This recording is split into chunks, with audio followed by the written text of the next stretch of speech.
कोशिश करें मैथ्स किसी ना किसी तरह हाथ पाँव मैथ में जो आपको सिखाए हैं, केमिस्ट्री के पास पेपर ही करने, एक्सरसाइज की बुक के कर लें तो मोर देन इनफ है, लेकिन परेशान होना छोड़ें।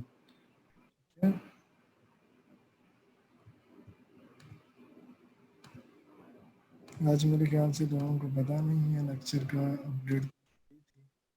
चले हम देखते हैं, हीट एंड थर्मोडायनामिक्स है हमारे पास, इसमें से क्या करना है। ये यूनिट बड़ा मुश्किल लगता है बच्चों को।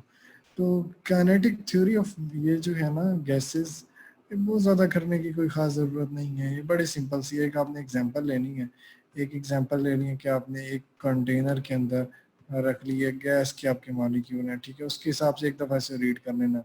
A finite volume of gas consists of very large number of molecules, क्योंकि इसके अंदर मॉलिक्यूल बहुत ज़्यादा होंगे। The size of the molecule is much smaller than the separation between them. तो जो इनके दरमियान सेपरेशन होगी वो क्या होगी, the size of the molecule वो बहुत छोटा होगा, सेपरेशन ज़्यादा होगी। द गैस, यानी आप देखें ना, अपने अज्यूम कर लें कि एक कंटेनर के अंदर गैस है और गैस के पार्टिकल हैं, इस तरह फिर ये बड़ा आसान है। The gas molecule are in random motion.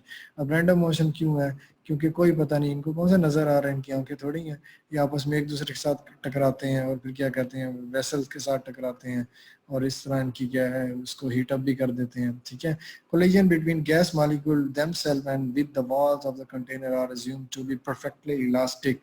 हाँ जी, इलास्टिक कोलिजन कौन सी कोलिजन होती है, मोमेंटम कंजर्व ही रहता है, जो पहली बात है। इलास्टिक कोलिजन कौन सी होगी जिसके अंदर क्या कंजर्व रहे,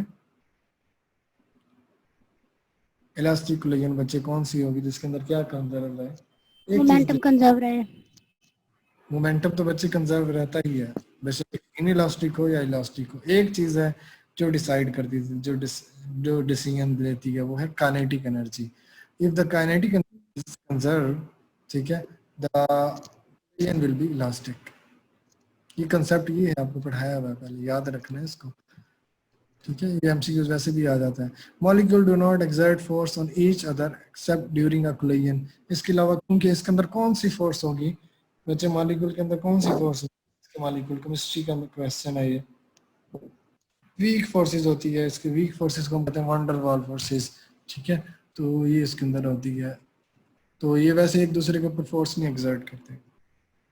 तो ये इसके पॉइंट हैं 4-5, ये आप वैसे एज्यूम करके आंसर्स का पिक कर सकते हैं। ये डेरिवेशन हुआ करती थी, आपने इसको कोई भी नहीं करने की ज़रूरत, ठीक है, इसको करने की बिल्कुल ज़रूरत नहीं है। यहाँ आपको क्या करने की ज़रूरत है, अगर आप देखें तो आपको ये कि अपना pressure is directly proportional to this bracket. इस ब्रैकेट का बच्चे क्या मतलब होता है, किसी को पता है, मैथ आप पढ़ के आए हैं, एवरेज की सेंस में इसका मतलब आता है। तो pressure is directly proportional to average translational kinetic energy, ये आपको बात बतानी चाहिए। प्रेशर इज डायरेक्टली प्रोपोर्शनल, अगर ट्रांसलेशन काइनेटिक एनर्जी बढ़ेगी तो जाहिर बात है प्रेशर बढ़ जाएगा। और व्हाट अबाउट द टेम्परेचर, और इसी तरह जो है उसका टेम्परेचर भी बढ़ जाएगा। Pressure and temperature both are the directly proportional to average translation kinetic energy, ठीक है। अब इसमें वो कह दे कि वेलोसिटी जो है वो स्क्वायर टाइम, यानी वेलोसिटी जो है वो 2 टाइम्स बढ़ गई है, काइनेटिक एनर्जी कितने टाइम बढ़ जाएगी,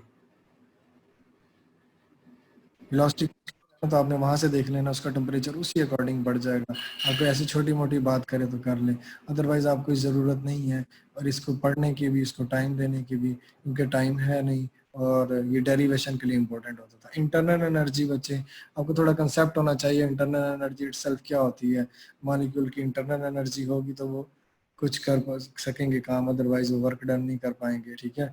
वर्क एंड हीट, अच्छा अब यहाँ पर जब हम देखते हैं ना work done by the system, वो क्या होगा, वो केमिस्ट्री से बिल्कुल ऑपोजिट होता है। यहाँ हमारा कंसर्न क्या होता है कि हम फिजिक्स में क्या लें बच्चे, उससे आउटपुट लें, जनरेटर है तो हमें करंट मिले, ठीक है। तो work done by the system is positive in terms of, किसके अंदर, इन टर्म्स ऑफ फिजिक्स, ठीक है। Work done by the system is positive, जो हम सिस्टम में डालेंगे वो हमारा नेगेटिव होगा, या सिस्टम जो सिस्टम पे हम करेंगे वो होगा बच्चे नेगेटिव।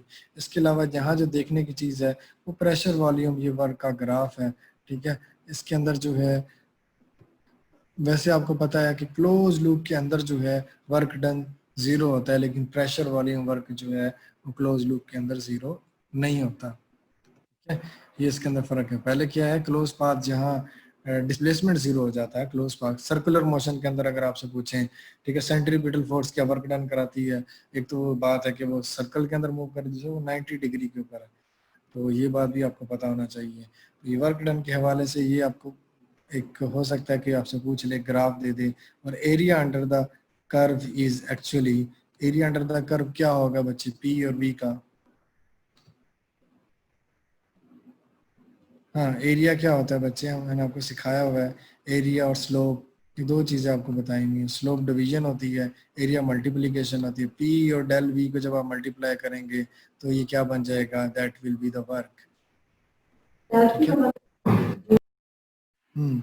अच्छा, अब यहाँ पर कुछ ऐसी चीजें हैं वो भी आपको पता होनी चाहिए, ठीक है। वो कौन सी, अगर आइसोबैरिक होगा, आइसोबैरिक, आइसोबैरिक, आइसोकोहरिक, ठीक है, कुछ चीजें हैं, आइसोथर्मल, तीन चीजें आती हैं, आइसोबैरिक, आइसोकोहरिक और आइसोथर्मल। आइसोबैरिक क्या चीज होती है, बैरिक फ्रॉम अपना प्रेशर, दैट इज आइसोबैरिक, ठीक है। आइसो मतलब सेम, सेम प्रेशर जो हो जाएगा वो आइसोबैरिक, सेम वॉल्यूम जो हो जाएगा वो आइसोकोहरिक, ठीक है। And isothermal, isothermal will be same temperature. ये बात आपको पता नहीं चाहिए, तीन चीजें होती हैं, ठीक है। अब मुझे बताएं वर्क डन कहाँ पर जीरो होगा, जब डेल वी क्या होगा बच्चे,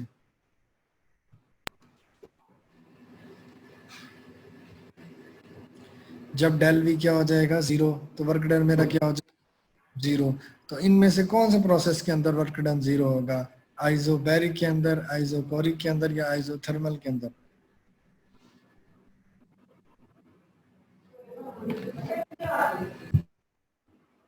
किसके अंदर होगा, गेस करने की कोशिश करो। डेल वी कब जीरो होगा, डेल वी बच्चे जीरो होता है जब V two minus V one दोनों सेम हो जाए, V two minus V one same हो जाए तो डेल वी जीरो हो जाएगा, ठीक है। डेल वी जीरो हो जाएगा तो इसका क्या मतलब है, वी अगर कांस्टेंट हो जाए तो डेल वी जीरो हो जाएगा, वी अगर कांस्टेंट है तो डेल वी क्या हो जाएगा, जीरो हो जाएगा। अब बताएं, तो किसमें कहा मैंने, वॉल्यूम सेम रहेगा, दैट इज आइसोकोहरिक, जब आइसोकोहरिक होगा तो W will be zero. Isobaric के अंदर क्या होगा, आइसोबैरिक जब आपका प्रेशर सेम होगा, तो उस वक्त देखिए आइसोबैरिक के अंदर बच्चे यहाँ पर ये प्रेशर आपका सेम रहा है, तो यहाँ डेल वाली कोई कमांड यूज नहीं हुई, तो इसका मतलब है वर्क डन जीरो नहीं होगा बल्कि वर्क डन होगा, ठीक है। वर्क डन जीरो नहीं होगा, क्योंकि अगर डेल आ जाता फिर बात और बन जाती। तो ये भी आपको पता होना चाहिए, ये वाली बात यहाँ से इम्पोर्टेंट है, ठीक है। फिर इसके बाद जो है फर्स्ट लॉ ऑफ थर्मोडायनामिक्स, ये भी इटसेल्फ इम्पोर्टेंट है, Q is equal to del U plus W.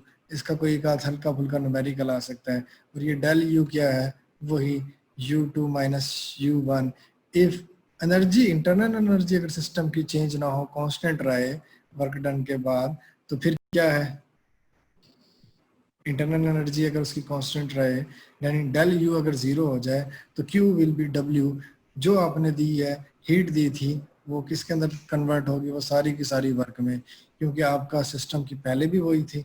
और ये इसके साथ यहाँ पर कुछ फिगर है, ये आप एक नज़र देख लीजिएगा, कुछ भी नहीं है, इसको 5 मिनट लगेंगे और ये आपका हो जाएगा, ठीक है।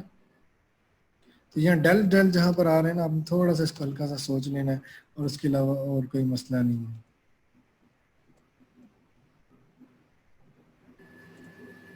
तो बच्चे, ये आइसोथर्मल क्या चीज़ है, आइसोथर्मल, आइसोथर्मल का क्या मतलब है, व्हेन टेम्परेचर इज कांस्टेंट। अच्छा बच्चे, अब आप मुझे बताओ, जब टेम्परेचर कांस्टेंट हो, आपने कौन सा पढ़ा हुआ है, pressure is actually inversely proportional to V, ऐसे पढ़ा हुआ है, ये कौन सा लॉ है, कौन सा लॉ है ये,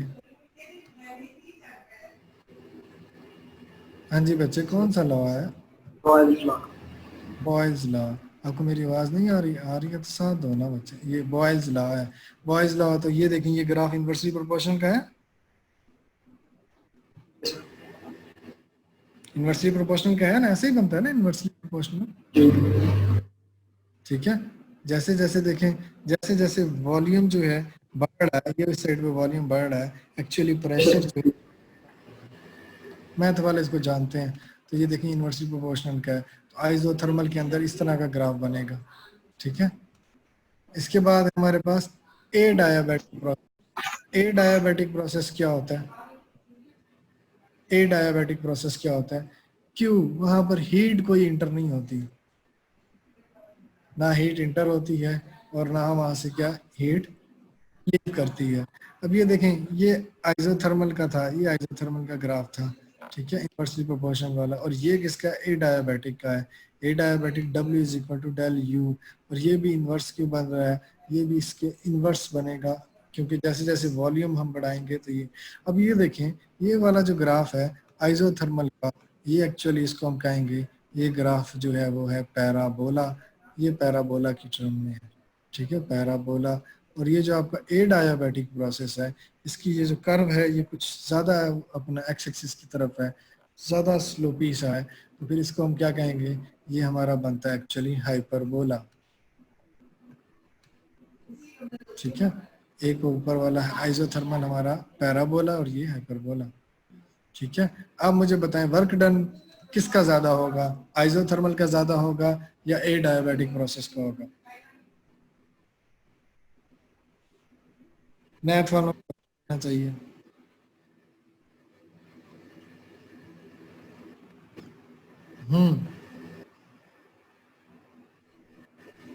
मैथ वालों को बता देना चाहिए यहाँ पर। जिसका एरिया ज्यादा है, जिसका एरिया नीचे ज्यादा आ रहा है, उसका वर्क डन ज्यादा होगा कि नहीं होगा? तो किसका वर्क डन ज्यादा होगा? कौन सी चीज ज्यादा वर्क डन करेगी? आइसोथर्मल। आइसोथर्मल। ठीक है, तो वर्क डन जो ज्यादा करेगी वो कौन सी करेगी? हमारी आइसोथर्मल। ए डायबिटिक वर्क डन नहीं कर पाएगी। ठीक है ना?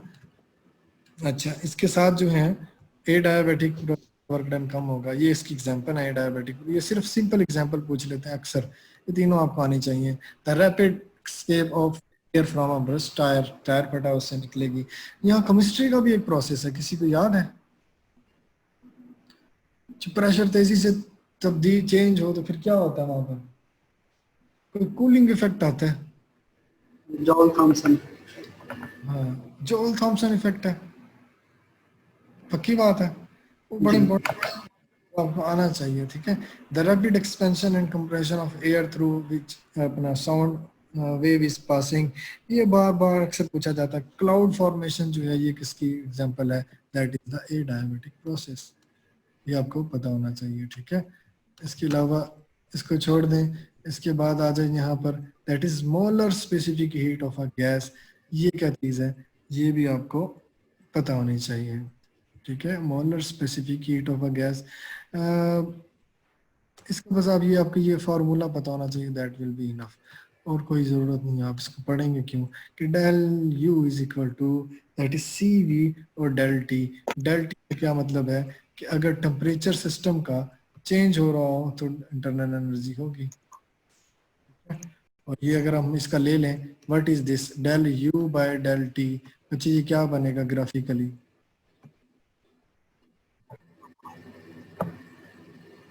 ग्राफिकली ये क्या बनेगा?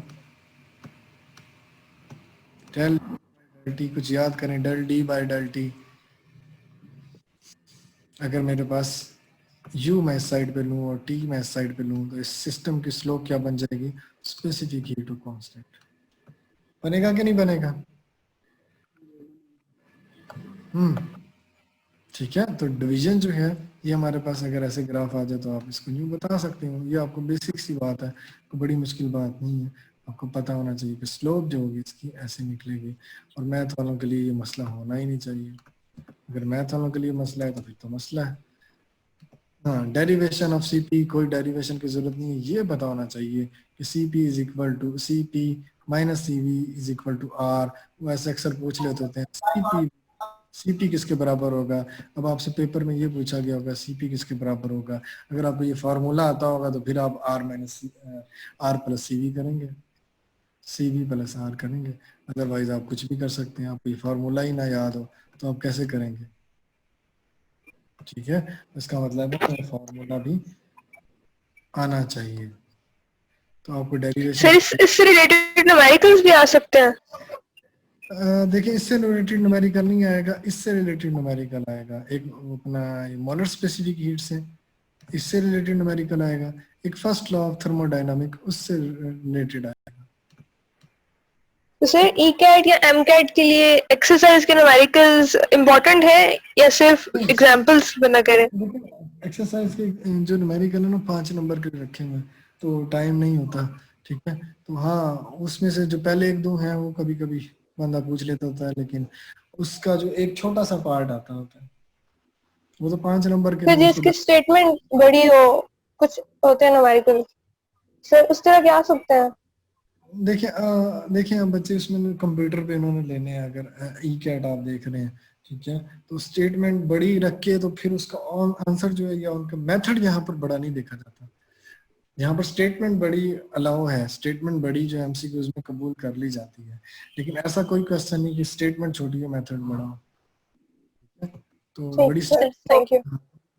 सर हाँ सॉरी उसमें फॉर इनकन्वीनियंस, बट मैंने भी आपसे क्वेश्चन पूछना था जी कि सर ये सैटरडे संडे ऑफ का और ये लॉकडाउन का कह रहे हैं, तो टेस्ट डेट के एक्सटेंड होने के चांसेस है? थोड़ी कंफ्यूजन है। एक्सटेंड ना, असल में जो यूईटी का मौकफ है वो ये है कि हम देखें जब 8 सेशन ले रहे हैं, 8 टेस्ट तो बनवा रहे यूईटी हैं। ने जो ट्वीट किया उससे रिलेटेड टेस्ट डिले तो नहीं हो रहा? हाँ उन्होंने अपने पेज पे शेयर करवाया, लेकिन क्योंकि पंजाब हुकूमत नहीं का, ठीक है, तो इस वजह से मुझे पहले लग रहा था कि उन्हें गवर्नमेंट कह देगी, तो उनका मौकफ है कि जब हमने इतना सारा वो किया हुआ है अरेंजमेंट की तो हम टेस्ट लेंगे। ठीक है सर, थैंक तो यू। मॉक टेस्ट तो अब ये मॉक टेस्ट वाले दिन ही पता लग जाएगा कि चले, अच्छा है कि हाँ पहले जी। मॉक टेस्ट है, अगर कैंसिल होना हुआ तो मॉक टेस्ट ही कैंसिल होगा, आपको पता लग जाएगा, जी। अगला टेस्ट नहीं होगा। ठीक है, ठीक। वो तो ऐसे है कि ये अपना एमबीबीएस वाले बच्चे पहुंच गए थे अपने हॉस्टल में सुबह पे, एक ने पेपर, कुछ बच्चों ने पेपर भी दे दिए थे, फिर उन्होंने कैंसिल किया। तो ये बाकी यूनिवर्सिटीज भी असल में यूईटी को देख रही हैं, एनईटी वगैरह या आप नेस्ट कह लें या ये यूएचएससी। लेकिन सर एमकेट तो काफी दूर है एज कम्पेयर टू यूईटी का जो टेस्ट है। फिर लास्ट ईयर तो इन दोनों में बड़ा ही गैप हमारे था। लिए तो ज्यादातर कंसर्न यूईटी के टेस्ट का ही है ना, लिहाजा एमडी का तो जब होता है हो।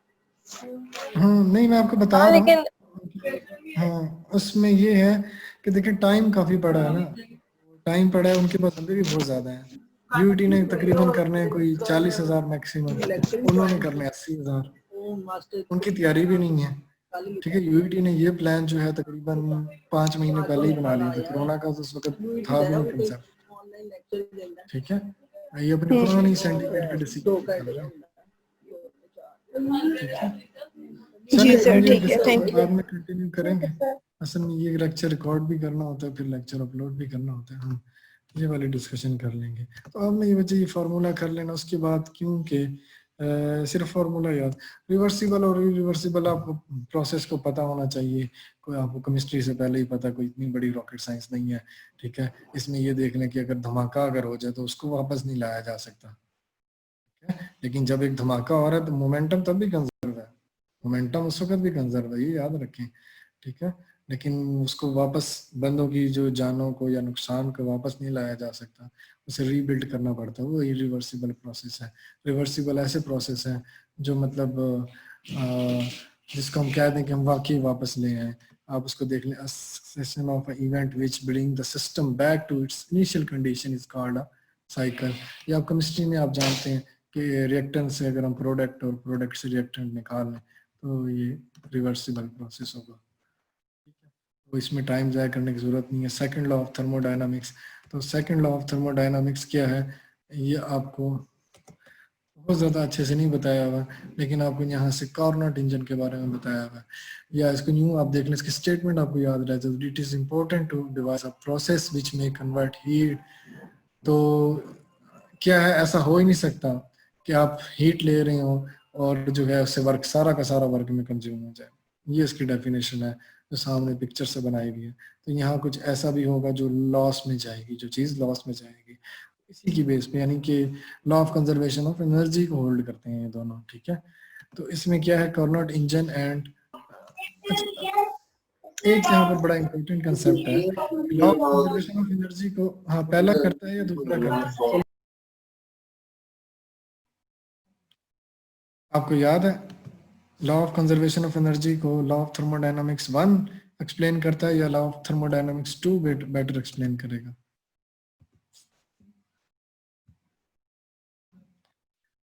तो लॉ ऑफ सेकंड जो है थर्मोडायनामिक्स का, सेकंड लॉ ऑफ थर्मोडायनामिक्स, ये बेटर रिप्रेजेंट करेगा law of conservation of energy को। इसी ने फिर आगे क्या बनाया, कार्नोट इंजन बनाया, जिसने का मोस्ट एफिशिएंट जो इंजन है वो कार्नोट इंजन है। तो इतनी बात अगर आपको पता लग जाए तो दैट इज इनफ, ठीक है। तो it can never be the 100%, और ये 100% ऐसा नहीं हो सकता कि एनर्जी सारी की सारी जो है उसमें चली जाए, तो बल्कि क्या है यहाँ पर लॉसेस भी आएंगे, ठीक है। तो ये दूसरे की जरूरत क्यों पड़ी थी, क्योंकि पहले वाला जो था वो law of conservation of energy को इतना अच्छे से नहीं बता रहा था, फिर दूसरे ने आके बताया। यहाँ पर इंजन के साथ जो है ना डीजल इंजन और पेट्रोल इंजन, ये आपने क्या करना है, डीजल इंजन और पेट्रोल इंजन भी आपने देख लेना है कि which one is more efficient. तो डीजल इंजन और पेट्रोल इंजन की एफिशिएंसी आपको ये याद करने की जरूरत नहीं है। हाँ ये 4 स्ट्रोक होता है, ये आपने देख लेना petrol engine, that is enough 1 2 3 4। पहले स्ट्रोक में क्या होता है, अगर आपको याद रह जाए तो कुछ भी नहीं है, पहले में ये इनहेल करता है एयर को, फिर दूसरे में कंप्रेशन स्ट्रोक। अगर हाँ इसके नाम अगर याद हो जाए that will be enough, compression, power stroke, exhaust. और पहले जो है पहले का नाम वो बताता होता है यहाँ पर, इनहेलिंग हो रही होती है ना पहले में, इस साइकिल को इनटेक स्ट्रोक, ठीक है। 1 इनटेक स्ट्रोक, कंप्रेशन स्ट्रोक, ठीक है, पावर स्ट्रोक। आपसे ये पूछ सकता है कि ये स्ट्रोक कौन सा है, ठीक है। लेकिन अगर आपको पहले याद है कि वो पहले इनटेक लेगा, फिर उसे मिक्स करेगा, फिर उसको आग में बदलेगा, फिर उसका धुआं निकालेगा, तो ये हमारे 4 स्टेप हो गए। तो आपने इसको ऐसे याद रख लेना है, दैट इज 25 to 30%, ये परसेंटेज भी पूछ ली जाती है। अब बच्चे एमसीक्यूज जो है ना आसान भी आएंगे पेपर के अंदर, आसान भी होंगे मुश्किल भी होंगे, उन्होंने पेपर बनाना है ना, तो वो डाटा उठाना है, बहुत ज्यादा डाटा उठाना है, तो ये बेसिक बातें भी वो आपसे पूछ सकते हैं। तो जो चीजें आपने बहुत डिटेल से नहीं पढ़ी हुई, फॉर एग्जाम्पल फर्स्ट ईयर, बहुत ज्यादा इसको टाइम नहीं दिया जा सकता, उन्हें भी पता है कि टाइम नहीं है, तो आप अगर अच्छे से हाथ पाँव मार लेंगे तो आप लोगों का मेरिट बन जाएगा, ठीक है। वरना जो है बच्चे तो आज सारा दिन यही, मतलब 1 2 हफ्ते यही इसी पे जोर लगाएंगे, ये क्या डिले हुई, क्या डिले हो, अगर ना हुआ तो भी जो बच्चे समझदार हैं वो कवर कर लेंगे, ठीक है। तो ये जो हमारा डीजल इंजन है 35 to 40%, ये भी आपको याद होना चाहिए, दैट इज इनफ। इससे पहले अगर आप देखें, इससे पहले हमारे पास thermodynamic scale of temperature triple, ये इसको आपको ये पढ़ने की जरूरत नहीं है, ये पूरा पढ़ने की जरूरत नहीं है, यहाँ से आपको पता होना चाहिए ट्रिपल पॉइंट क्या चीज़ है, ठीक है। 273.16 केल्विन या 0 सेल्सियस, यहाँ पर क्या है, यहाँ पर तीनों स्केल एग्जिस्ट करते हैं। कौन कौन सा स्केल, केल्विन, ठीक है, नहीं तीनों स्केल नहीं, तीनों स्टेट, कौन कौन से स्टेट, गैसियस और क्या कहते हैं हमारी एक्वेस और सॉलिड, यानी बर्फ भी होती है, वाटर भी होता है, लिक्विड भी होता है ट्रिपल पॉइंट के ऊपर, और उसके अंदर जो तीसरा है गैस, ठीक है। तो ये आपकी बेसिक एग्जांपल है। फ्रिज जब आप खोलते हैं तो आप देखते हैं उसके अंदर से वो गैस निकल रही है, ठीक है, और अंदर सॉलिड भी होता है, कुछ कुछ उसके ऊपर लिक्विड भी होता है। तो ये तीनों स्टेट जहाँ पर एग्जिस्ट करती हैं वो दैट इज 0 सेल्सियस है, इससे हम फ्रीजिंग पॉइंट भी कहते हैं, freezing point of the water, यहाँ से वाटर जो है वो फ्रीज होता है। एक और भी है जो टेम्परेचर होता है, that is something like 3 point something है, उस टेम्परेचर को क्या कहते हैं जहाँ पर वाटर जो है एक्सपैंड करता है, किसी को याद है?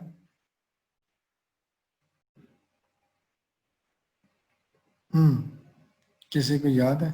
अभी केमिस्ट्री का भी एक वो है, concept है कि वो जो है हमारी मछलियां पानी के अंदर कैसे रह लेती हैं, एक वो भी है पॉइंट कि बर्फ जो है वो इंसुलेटर है, वो वाली चीजें भी आपको साथ साथ याद होनी चाहिए कि वो जो है ना हीट को अंदर जाने, ना ठंड को अंदर जाने देती है और ना ही वो हीट को जाने देती है, वो एक्सचेंज नहीं करने देती, इंसुलेटर टू हीट है। इस वजह से जो है बर्फ में भी, बर्फ के अंदर भी जो हमारे वो है मछली है वो जिंदा रह लेती हैं, ठीक है। इन्वायरमेंट का टेम्परेचर वो नहीं जाने देती इफेक्ट वो। बस ठीक है, दिस इज इनफ। इसके साथ आप इंट्रोपी, इंट्रोपी की जो है ना आपसे जो पूछा जाएगा बच्चे, वो क्या पूछा जाएगा, the dimension of entropy, that is the, इसके यूनिट है जे अपना जोल केल्विन इनवर्स, ठीक है। इसके आपसे डायमेंशन पूछेगा पेपर के अंदर और वो आपको पता होनी चाहिए, वो आप देख लीजिएगा। Entropy of the system, entropy of the environment, या हमारे सिस्टम की या हमारी दुनिया के इन्वायरमेंट की इंट्रोपी हमेशा इंक्रीज करेगी, हमेशा पॉजिटिव होगी, ठीक है। तो ये बात भी पूछता है, कई उसे बना के पूछेगा इंट्रोपी का क्या होगा, इंट्रोपी जो है वो सिस्टम की पॉजिटिव रहेगी, इंक्रीज ही होगी entropy. Entropy is actually disorderness, तो सिस्टम हमेशा डिसऑर्डरनेस की तरफ जा रहा है, मसाइल की तरफ जा रहा है, ठीक है। तो इसके अलावा जो है ये जो है ना ग्राफ वाले क्वेश्चन पूछ लेता है आपसे, ये पूछता है variation of volume by gas is taken along the path A, B, C, D, what will be the change in internal energy? हाँ जी, इंटरनल एनर्जी के अंदर क्या चेंज होगी, सारे क्लोज पाथ हैं।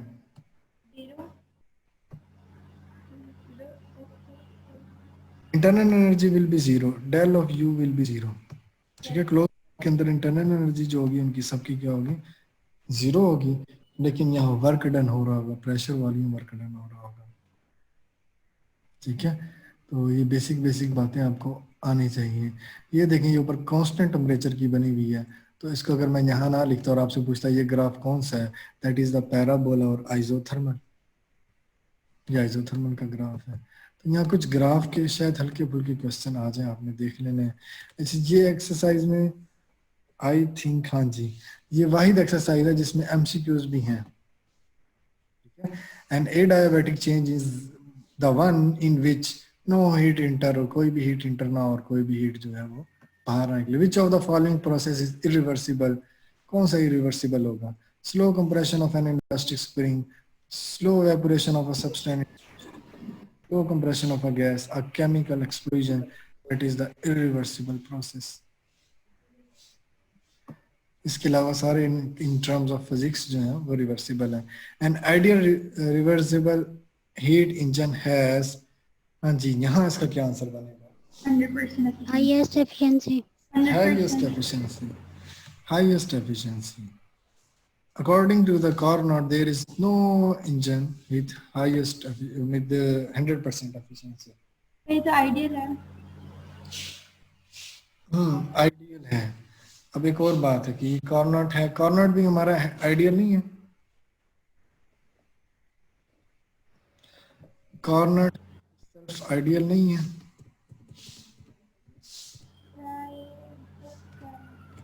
ये बड़ा क्रिटिकल सा एमसीक्यूज है, एक दफा इसको दोबारा देख लेते हैं। Carnot itself आइडियल है,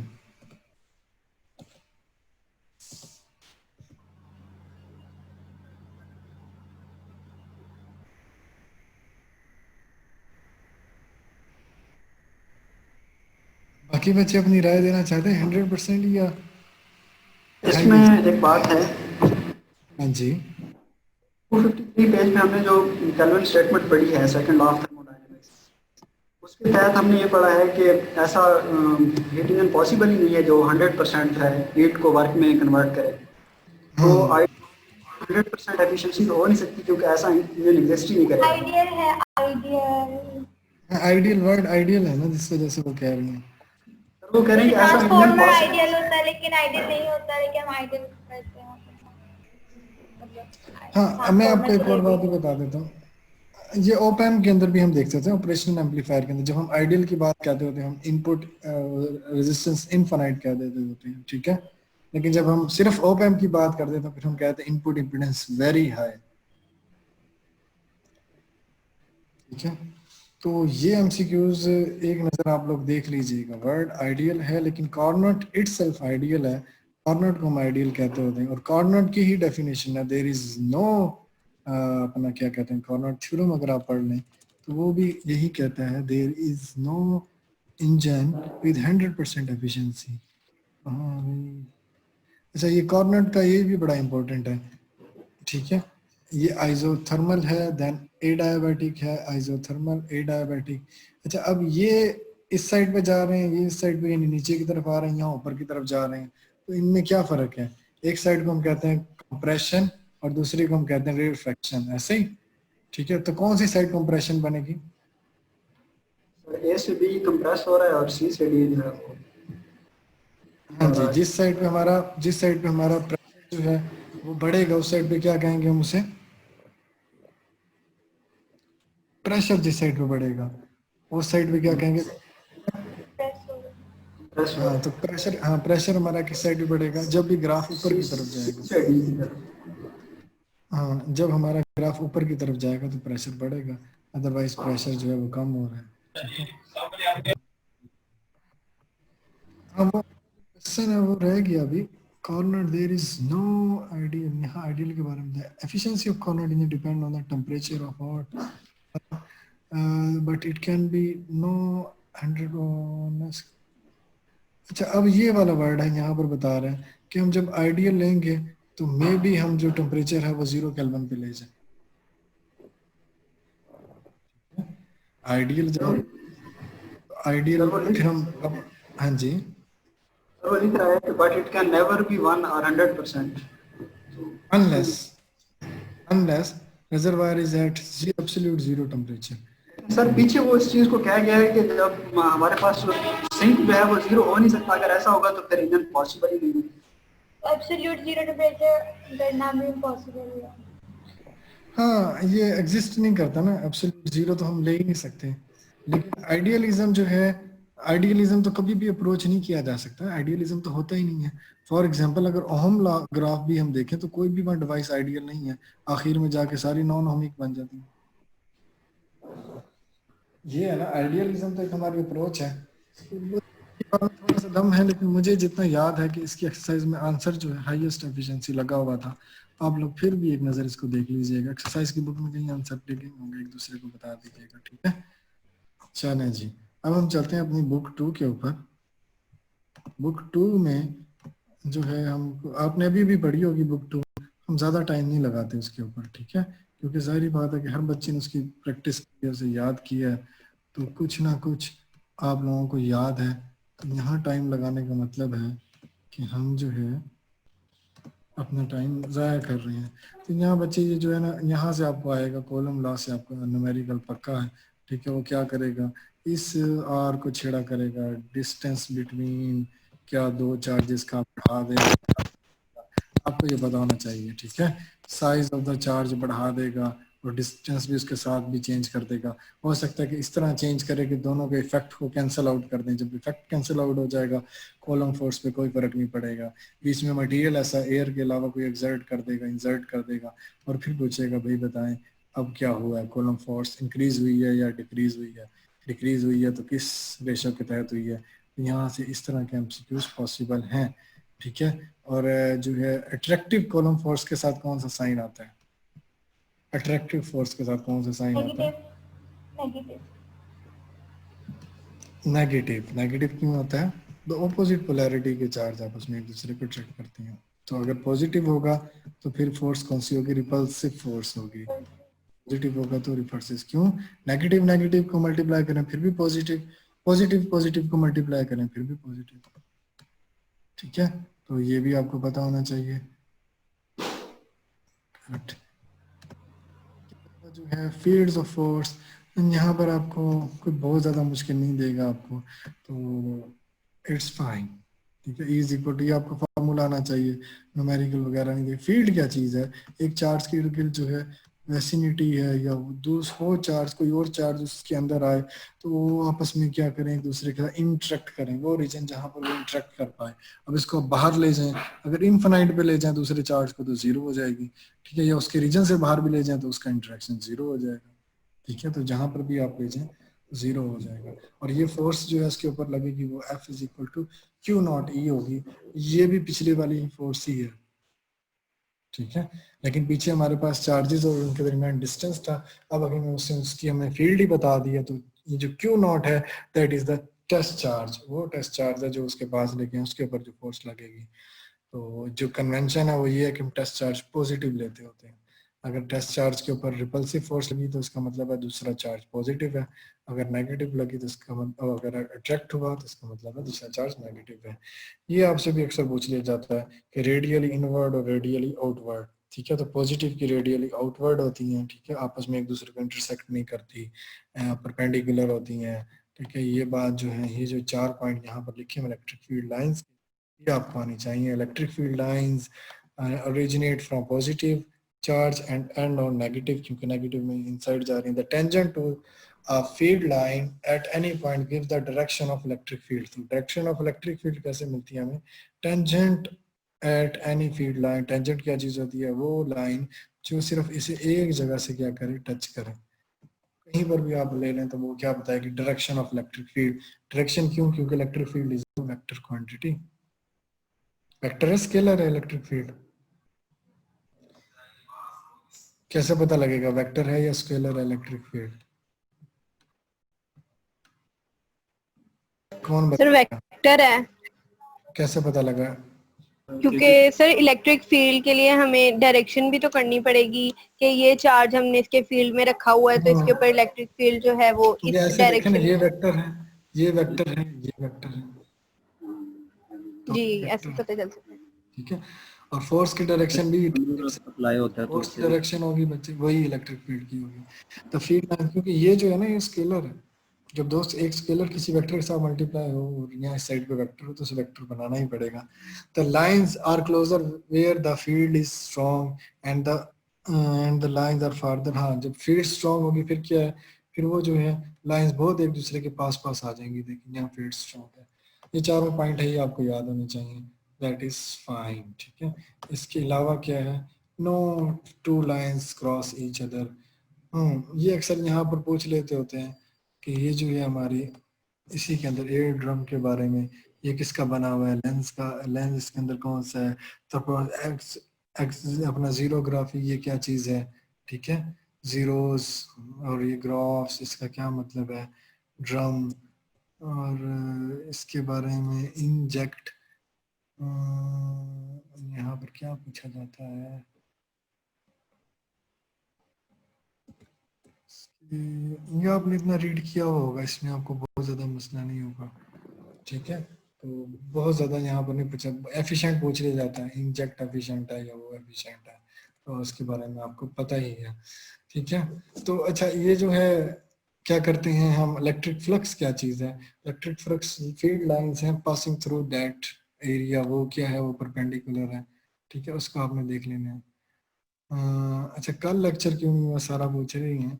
कल लेक्चर हमने खुद नहीं लिया, वो इस वजह से नहीं लिया लेक्चर कि लग रहा था कि यूईटी कैंसिल कर देगी तो बच्चे इंटरेस्ट ना लें। अब जो हमें उसके बिल्कुल ऑपोजिट लग रहा है, तो हमें जल्दी से ये खत्म करनी है, ठीक है। इलेक्ट्रिक फ्लक्स भी चांसेस नहीं है, ऐसे तो मेरे जुलाई में होता है ना, अब से जल्दी क्यों हो रहा है? देखिए, यूईटी खुद तो नहीं कर रहा, अब गवर्नमेंट को करवाना पड़ेगा। जैसे यूएचएस से करवाया, उसका बीसी भी नहीं कर रहा था, उन्होंने जबरदस्ती कराया। तो गवर्नमेंट अगर करा ले तो मुमकिन है, वो खुद नहीं, ठीक है। अच्छा, ये क्या है? ये भी आप नजर आ रहा है आपको, फ्लक्स जो है ई डॉट ए है, डॉट प्रोडक्ट वाली इसकी सारी हैं कि अगर पैरेलल होगा परपेंडिकुलर होगा। ये किस चीज के पैरेलल और परपेंडिकुलर? यहाँ हम जो हमारे पास है ना, that is the area vector. ये आप लोगों को पता है, वो जो है सरफेस के परपेंडिकुलर पहले यही होता है, ठीक है। अगर यहाँ आपको कह देना कि सरफेस उसके परपेंडिकुलर रखी हुई है, ठीक है, फील्ड लाइन के, तो फिर मैक्सिमम होगा, क्योंकि एरिया जो है हमने जो ये, एरिया हाँ जी, ये वाला एरिया लेना है वो सरफेस के परपेंडिकुलर होगा, तो दोनों पैरेलल हो जाएंगे। तो आपने कंफ्यूज नहीं होना इसमें, ये बात आपको पहले से ही पता है, आप लोगों ने याद की है जिन्होंने भी सेकंड पढ़ी है, नो इशू। इसके अलावा क्या है हमारे पास? ये Q और ये फ्लक्स के लिए हमारे पास जो है, हॉलो स्फेयर के अंदर क्या चीज होती है? गाजेस लॉ और हॉलो स्फेयर। हॉलो स्फेयर बच्चे क्या होता है? हॉलो स्फेयर ऐसा स्फेयर होता है जो अंदर से क्या हो भाई? खाली हो, अंदर से खाली हो। उसके सेंटर पे जाके जब मैं कुछ रखता हूँ तो वहां जो फील्ड लाइंस सारी बन रही होती हैं सरफेस के ऊपर, वो इक्विपोटेंशियल बन जाती हैं। इक्विपोटेंशियल बनती हैं क्योंकि, तो देखिए वो सारी तरफ जो है, अगर सरफेस स्फेयर लेने वो एक ही आएगी। जब इक्विपोटेंशियल है तो उसके ऊपर जो है क्या जीरो होगा? इक्विपोटेंशियल के ऊपर। हाँ जी बच्चे, E is equal to, E किसके बराबर होता है? Del V by del are.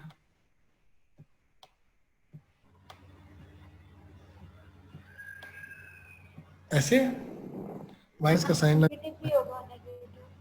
हाँ तो इलेक्ट्रिक फील्ड जीरो हो जाएगी इक्विपोटेंशियल सरफेस के ऊपर, क्योंकि मैं कह रहा हूँ इक्विपोटेंशियल का मतलब क्या है, डेल वी जीरो।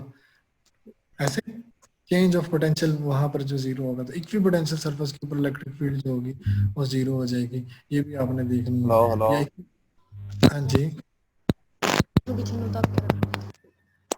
हाँ जी सरमत।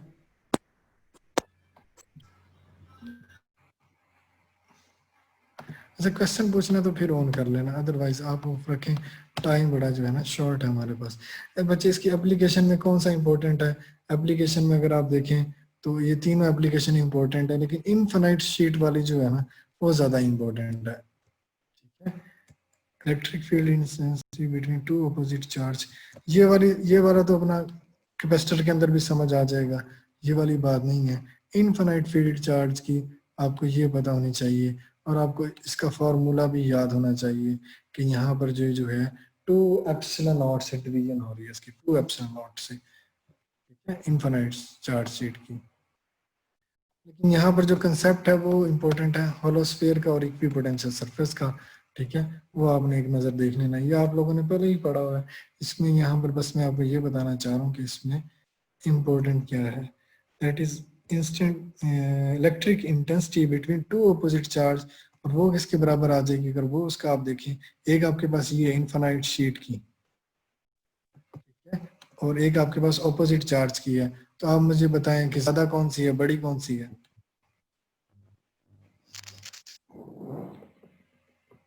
बड़ी कौन सी सर है? क्वेश्चन रिपीट कर दें। क्वेश्चन बच्चे ये है कि आपके पास दो हैं, एक है electric field due to infinite sheet, और उसके पास फॉर्मूला है आपके पास E is equal to epsilon naught अपना sigma over 2 epsilon naught multiply जो यूनिट वेक्टर। ठीक है, और आपके पास जो है ऑपोजिट चार्ज की वो ये है। सर ऑपोजिटली चार्ज प्लेट्स की ज्यादा होगी। हाँ, क्योंकि 2 टाइम्स है, ये 2 जी। टाइम्स ऑफ इनफाइनाइट शीट है। ठीक है, ऐसे करके क्वेश्चन पूछ लें, double of the infinite sheet है। आपको इस तरह के कंपैरिजन छोटे छोटे आने चाहिए, फॉर्मूलाज आप इसके याद कर लीजिएगा इस यूनिट के। इसके अलावा ये जो इलेक्ट्रिक पोटेंशियल से एज सच कोई खास क्वेश्चन नहीं आने वाला। ठीक है, यहाँ पर जो है न्यूमेरिकल पॉसिबल है, और वो न्यूमेरिकल कहाँ से पॉसिबल है, वर्क डन वाला में भी ये वाला इस फॉर्मूले से में भी आ जाए। ठीक है, यहाँ पर एक और न्यूमेरिकल है 1 इलेक्ट्रॉन वोल्ट वाला, इस यूनिट के अंदर है या अगले यूनिट के अंदर है, वो देख लीजिएगा। ठीक है, इसके अलावा जो देखें आप, ये फार्मूला आपको जो पहले से याद है V is equal to W over Q naught, ये भी इंपॉर्टेंट है, यहाँ से में भी न्यूमेरिकल आ जाए। इस यूनिट से, वैसे इस यूनिट से आना न्यूमेरिकल है, अगर वो कॉलम लॉ से नहीं देगा तो आगे से देगा, या आपसे कोई कंसेप्ट पूछ सकता है। और इस यूनिट के एक्सरसाइज के क्वेश्चन भी इंपॉर्टेंट है जो ऑलरेडी आपने याद किए हैं। अभी हम इसी की बात कर रहे थे, वो इक्विपोटेंशियल सरफेस बताया था और कहा था वहाँ इलेक्ट्रिक फील्ड जो होगी वो जीरो होगी।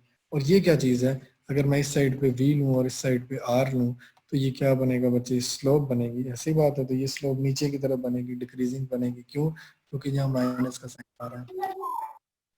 ठीक है, तो मैथ वालों के लिए ये बात मुश्किल नहीं होनी चाहिए, उन्हें पता होना चाहिए क्या चीज लिखी हुई है। तो electric potential at point due two point charge itself. हाँ बच्चे एक मिनट, यहाँ पर जो इम्पोर्टेंट चीज है, यहाँ पर जो इम्पोर्टेंट चीज है वो ये फॉर्मूलाज हैं। ठीक है, एक आपके पास ये है कि V is inversely proportional to R, V is inversely proportional to R। पीछे वाला फॉर्मूला देखिए, तो वहां जो है, वहां अगर आप देखेंगे तो E जो है del V directly proportional to sir del R। सबको म्यूट कर दें, शोर हो रहा है। अच्छा जी,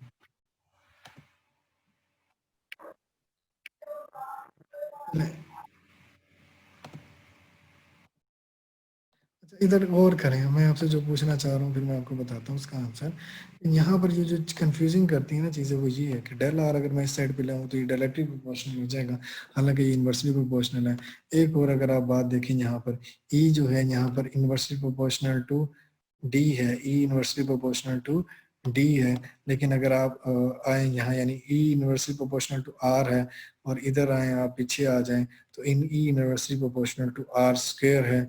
तो ये हमने E inversely proportional to r कब लेना है और E inversely proportional to r square कब लेना है, तो ये बड़ा इंपॉर्टेंट है। ठीक है, तो ये वाला कंसेप्ट जो है आपको पता होना चाहिए कि ये कब लेना है और ये कब लेना है।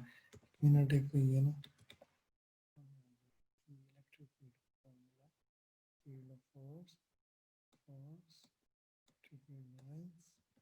एक मिस है क्या यहाँ पर,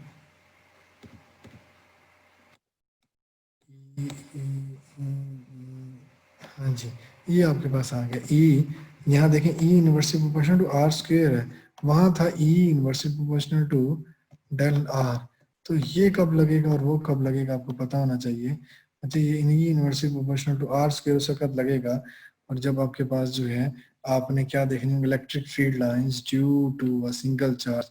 ये देखने, इससे दूर जाते रहेंगे तो क्या होता रहेगा, इससे दूर जाते रहेंगे तो क्या होता रहेगा, इलेक्ट्रिक फील्ड जो स्क्वायर टाइम जो है वो कम होती जाएगी, कम होती जाएगी। और वो वाला जो है वो कब लगेगा, जब आप किसी सरफेस के ऊपर हैं, आप किसी सरफेस के ऊपर हैं, ठीक है, और जहां पर पोटेंशियल भी साथ में इन्वॉल्व है, और फिर जो है फिर आप देख रहे हैं उससे फिर दूर जा रहे हैं तो फिर डेल आर लगेगा।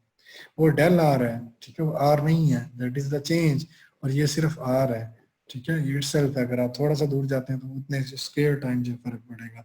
और इसी तरह v जो है वो इनवर्सली प्रोपोर्शनल टू आपके हो जाएगा r। वो फार्मूला आपने आगे निकाला हुआ है, उसको भी एक नजर देख लीजिएगा।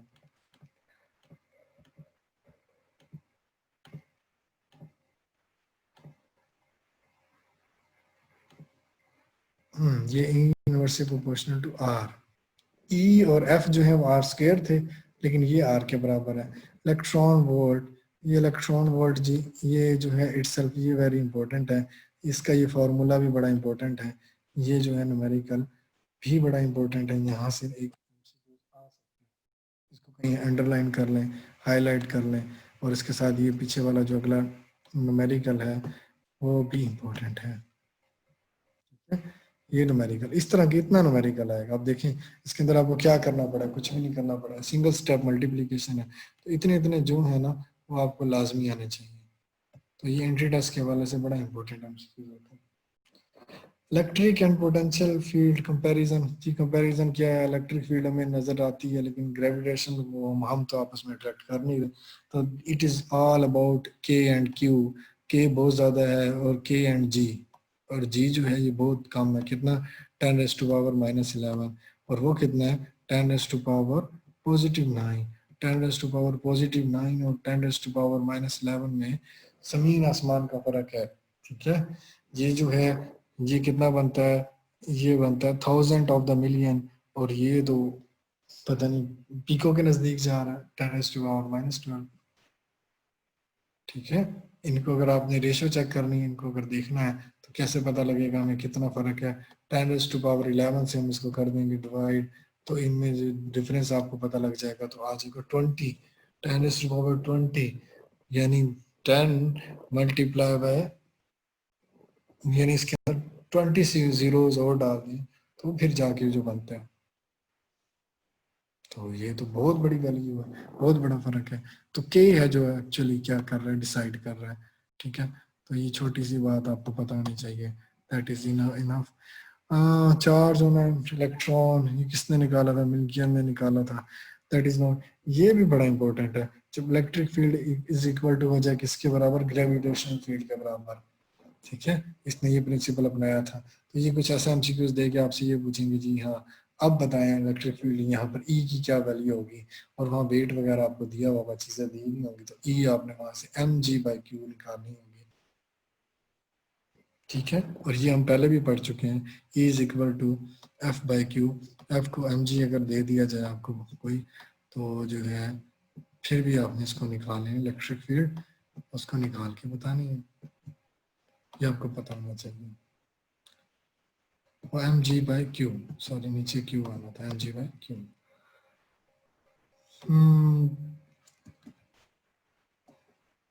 कैपेसिटर अच्छा कैपेसिटर जो है, कैपेसिटर में क्या आएगा? कैपेसिटर के दो कॉम्बिनेशन आ सकते हैं।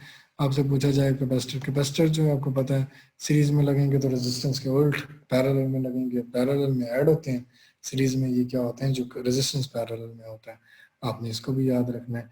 और इसके अलावा कैपेसिटर में से, पैरेलल प्लेट कैपेसिटर में से कुछ भी खास नहीं आएगा, अगले वाले टॉपिक में से आएगा, that is C is equal to Q over V।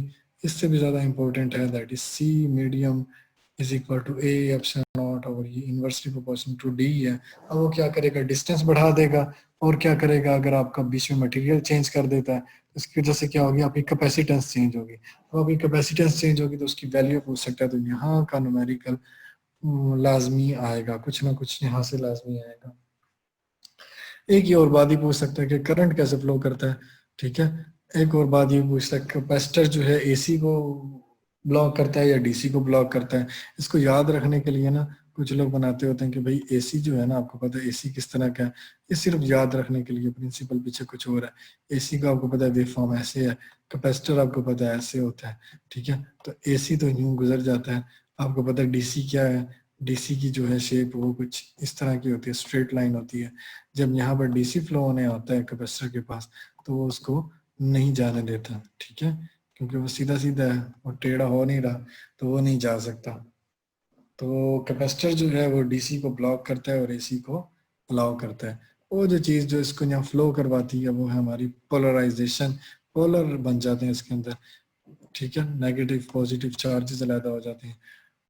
तो ये आपको पता होना चाहिए। इलेक्ट्रिक पोलराइजेशन है ऑफ डाइलेक्ट्रिक, इसकी वजह से जो है हमारा करंट जो है वो फ्लो करता है।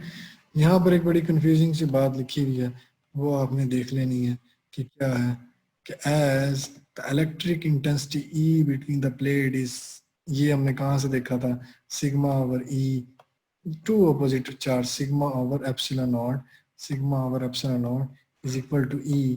ये हमने कहाँ पर देखा था, पहले देखे हैं, टू अपोजिट चार्ज के, इनफिनाइट शीट वाली में ये।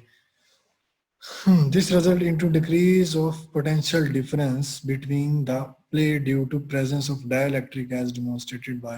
अब यहाँ पर एप्सिलॉन नॉट आ गया, यानी एप्सिलॉन नॉट भी आ गया, एप्सिलॉन और आ गया, ठीक है। तो इसकी वजह से इलेक्ट्रिक फील्ड डिक्रीज हो रही है। तो इलेक्ट्रिक फील्ड डिक्रीज होने से और क्या बनेगा यहाँ पर,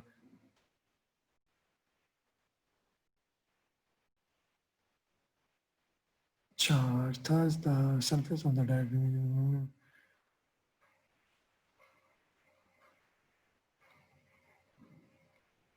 surface as the electric field। अच्छा ये जो है ना सरफेस चार्ज डेंसिटी, यहाँ पर हमें उसका रिलेशन जरा देखना होगा। E जो है और डेल V बाय R, अब हम क्या देते होते हैं कि E यहाँ पर डिक्रीज हो रही है तो what will be the del V, change of potential क्या होगा, इसको भी हमने साथ में देखना होगा। तो इसका मतलब है ये जीरो नहीं है, E क्योंकि जीरो नहीं है, इसका मतलब है डेल V जो है ये कांस्टेंट नहीं है, ये भी यहाँ पर चेंज हो रहा है, पोटेंशियल भी चेंज हो रहा है, पोटेंशियल वेरी कर रहा है।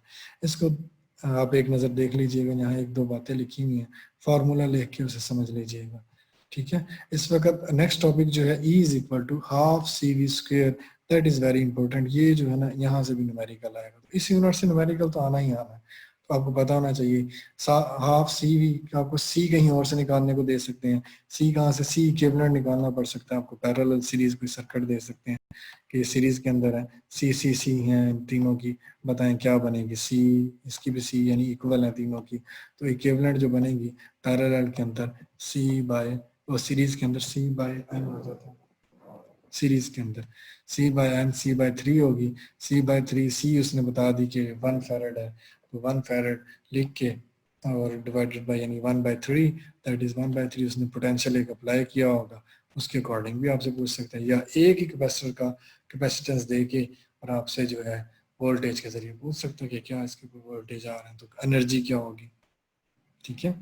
तो ये आपको कुछ आना चाहिए। ये एनर्जी जो स्टोर होगी ये कहाँ पर होगी, इलेक्ट्रिक फील्ड के अंदर होगी, किसके अंदर नहीं होगी बल्कि मैग्नेटिक फील्ड या किसी और फील्ड के अंदर। क्यों, क्योंकि ये चार्ज जो स्टोर हो रहे हैं इन टर्म्स ऑफ पोलराइजेशन है, पोलराइजेशन कहाँ पर होती है, पोलराइजेशन इलेक्ट्रिक फील्ड के अंदर होती है, तो ये एनर्जी जो स्टोर हो रही है वो इलेक्ट्रिक फील्ड के अंदर हो रही है, ये भी आपको आना चाहिए। चार्जिंग और डिस्चार्जिंग, ये आपको पता है चार्जिंग के लिए क्या है, ग्राफ न्यू चलेगा, क्योंकि ये एक्सपोनेंशियल ग्राफ होता है, ठीक है।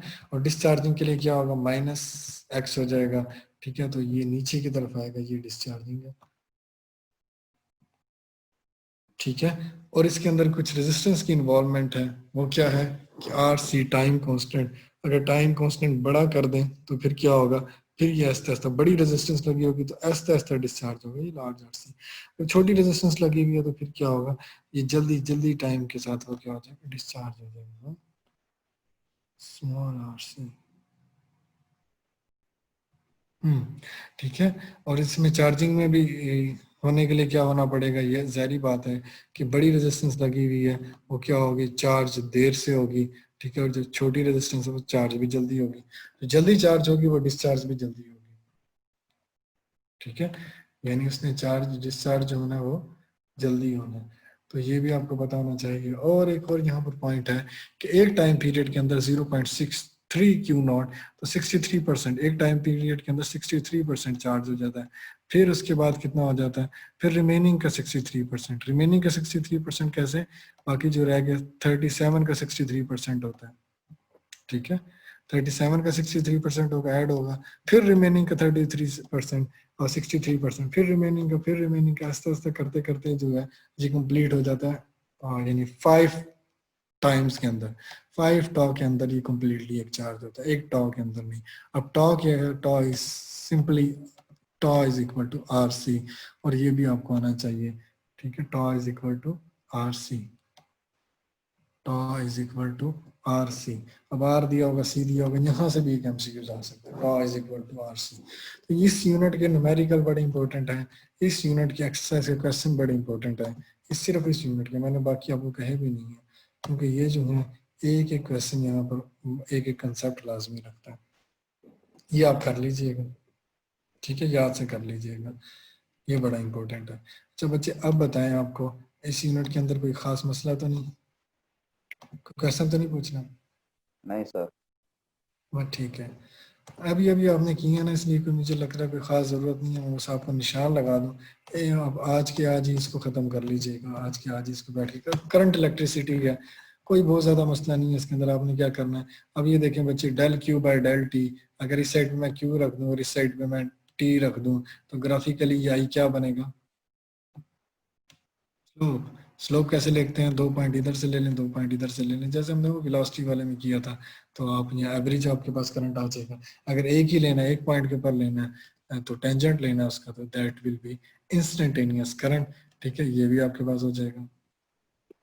बस यहाँ से आपने बस इतना करना है, इसके अलावा आपने जो पहला इसका न्यूमेरिकल है that is the very important, ठीक है, ये पेपर के लिए भी बड़ा इंपॉर्टेंट था, और यहाँ पर भी नंबर ऑफ इलेक्ट्रॉन्स, Q को वो N के साथ रिप्लेस कर देगा, फॉर्मूला पीछे वाला है, आपने ये न्यूमेरिकल लाजमी करना है, इसको नहीं छोड़ना, ठीक है, इस न्यूमेरिकल को आपने नहीं छोड़ना, तो ये आपने करना है। सोर्स ऑफ द करंट कोई इंपॉर्टेंट नहीं है, इफेक्ट ऑफ द करंट, तीनों यानी मैग्नेटिक, हीटिंग और केमिकल इफेक्ट इसके होते हैं, that is not so much important. हाँ ये जो है ना वो हीट आपसे पूछ लेता है, हीट जो है ना H is equal to I square time RT, ये बड़ा इंपॉर्टेंट है। अगर वो कह दे करंट जो 2 टाइम बढ़ा है तो उसकी हीट कितनी बढ़ेगी, वो 4 टाइम बढ़ जाएगी, लेकिन रेजिस्टेंस वो जो टाइम है, ये this is not time, this is the temperature, है ना, I square RT, no no no, this is time, small है, H इज इक्वल टू, हाँ जी बच्चे, टेम्परेचर होगा या टाइम होगा? अगर हम ऐसे कहीं फंस जाएं, लेट्स सपोज अगर कहीं हम ऐसे फंस जाए तो हम कैसे निकालेंगे इसको, हम कहाँ पर हमारे पास, फिर हमारे पास डायमेंशन, हमें डायमेंशन में जाना पड़ता है। हीट की डायमेंशन क्या है, जॉल, ठीक है, जॉल की क्या है पीछे energy, energy I square R क्या बनता है, दैट इज पावर, पावर जब मल्टीप्लाई हो रही होती है टाइम के साथ फिर क्या हमारे पास आ रहा होता है, एनर्जी है, सही है ना, पावर जब, तो इसका मतलब है कि ये टेम्परेचर नहीं है, क्या है, टाइम है। समझ आ गई सबको? फॉर एग्जांपल अगर हम ऐसे फंस जाएं तो ये I स्क्वायर R क्या है, I स्क्वायर का हमें पता है पावर है, पावर को जब टाइम के साथ मल्टीप्लाई कर रहे हैं that is actually energy, energy के जो यूनिट है वो हीट के यूनिट है, तो डायमेंशन से पीछे चेक कर लिया। तो फिजिक्स बड़ी आसान है अगर इसको थोड़ा सा मेहनत की जाए इसके ऊपर। ओहम लॉ क्या चीज़ है? ओहम लॉ को आप छोड़ें, आपको पता है डायरेक्टली प्रोपोर्शनल है ये फला, लेकिन यहाँ पर बड़ा इंपॉर्टेंट जो है ना इसका, ये देखें यहाँ आई है और ये वी है। वी जो है ये डिपेंडेंट है, हाँ एक्स एक्सिस के ऊपर हम कौन सा लेते हैं? इंडिपेंडेंट। तो वी इज एक्चुअली इंडिपेंडेंट है, ठीक है। आई जो है वो डिपेंडेंट है on V, I is dependent on, मैं यहाँ से अपना वोल्टेज बढ़ाता हूँ करंट बढ़ जाता है। कैसे? बैटरी मैंने वेरिएबल लगाई है, ये 0 से लेके मैं 5-10 तक लेके जाता हूँ, तो रेजिस्टेंस मैंने लगाई हुई है।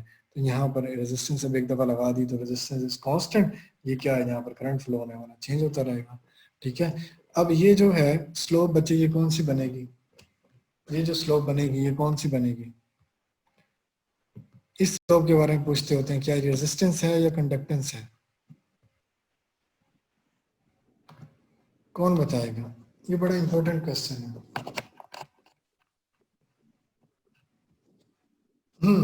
स्लोप के लिए बच्चे देखो गौर करो, स्लोप क्या था? v is equal to I R, V is equal to I R है हमारे पास।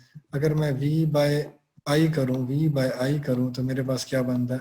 r बनता है, ठीक है। लेकिन यहाँ क्या बन रहा है? अगर मैंने इसकी स्लोप निकालनी है that will be I over V. I over V क्या बनेगा? ये बहुत दफा आता है क्वेश्चन, आई ओवर वी क्या बनेगा मेरे पास? That is actually 1 over r. 1 over r क्या होता है? कंडक्टेंस। तो इस वक्त ये जो ग्राफ की स्लोप है ये कंडक्टेंस की है।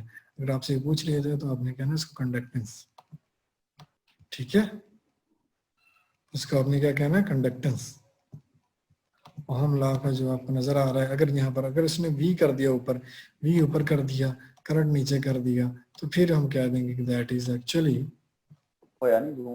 Resistance, that is actually resistance.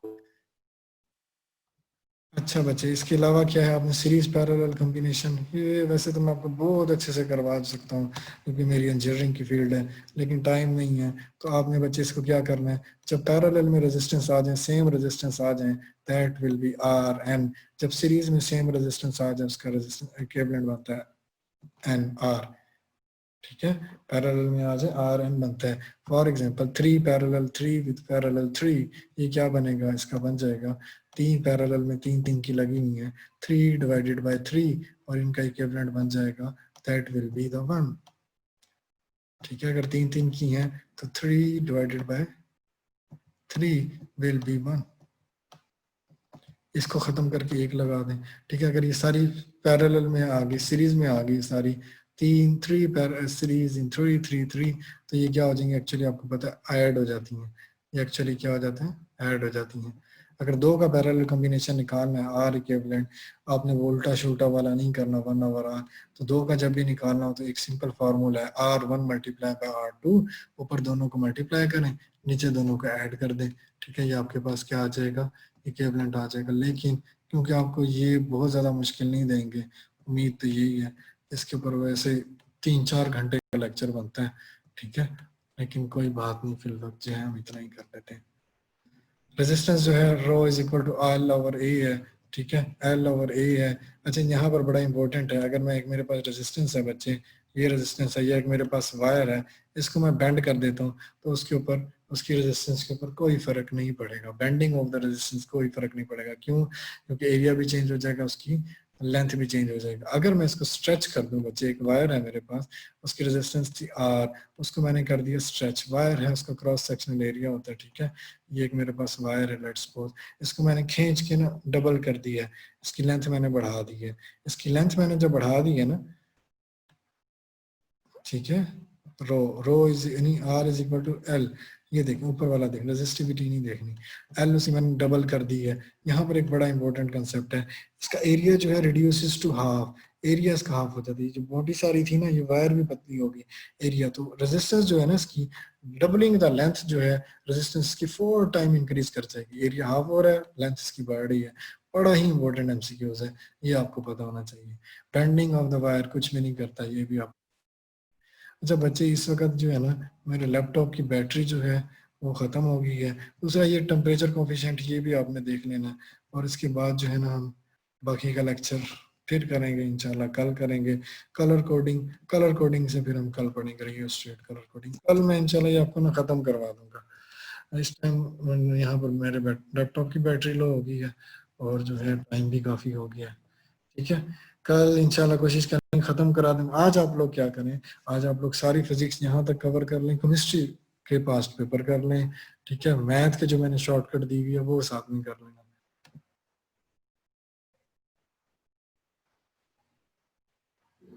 दोनों का रेट तो चेंज सेम होता है, प्रोपोर्शनल क्या पूछ रहे हैं, क्या कोई बता सकता है directly proportional graph straight line क्यों आता है?